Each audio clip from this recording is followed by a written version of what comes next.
Hi guys! ఈరోజు మన ఫామ్‌లోకైతే ఒక కొత్త లేగదూడైతే వచ్చేసింది. యాక్చువల్‌గా అయితే ఇది మన దగ్గర పుట్టిన లేగైతే కాదు. పక్కన విలేజ్‌లో ఒక అతని దగ్గర అయితే ట్విన్స్ అయితే పుట్టాయన్నమాట.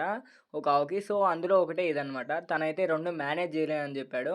సో, అందుకని ఒకదాన్ని మేము పెంచుకుంటాంలే అని అయితే తీసుకొని వచ్చేసాం. ట్విన్స్ అనంతోడే మాకైతే ఒక విడదీయని బంధం అయితే ఉంటుంది. ఎందుకురా అంటావా? ఒక 5, 6 ఇయర్స్ బ్యాక్ అయితే మేమైతే అంటే ఒక 2 ట్విన్స్ లేగలనైతే పెంచామన్నమాట. యాక్చువల్‌గా వాడేందంటే ఆవును కొనుక్కుంటే ల్యాండ్ ఇస్తా అన్నాడు. సో, అవసరం లేకపోయినా గానీ, సో, ఆవునైతే కొనుక్కొని మరి లేల కోసమైతే ఆవును గూడా కొనుక్కున్నామనమాట. వాటిని మంచిగా పెంచి పెద్ద చేసాం. ఆల్రెడీ ఒక ఈత ఈనిన తర్వాత కొన్ని ప్రాబ్లమ్స్ వల్లైతే వాటిని అమ్ముకోవాల్సొచ్చింది.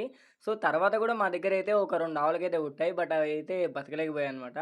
సో, చాలా రోజుల తర్వాతైతే మళ్ళీ ఇదైతే దొరికిందనమాట. ఒకటైతే మన దగ్గరుంది. ఇంకోటైతే అతని దగ్గరే ఉంది. సో, ఈ ల్యాగ్ ఎలా ఉందనైతే కామెంట్ జేయండి. అలాగే దీనికేమన్నా పేరు పెట్టాలనుకుంటే కింద కామెంట్ బాక్స్ ఉంది. కామెంట్ జేయండి. ఎక్కువ మంది ఏ పేరు సజెస్ట్ చేస్తే అదే పెడతాను. ఓకేనా? ఉంటాం అలా. Okay bye.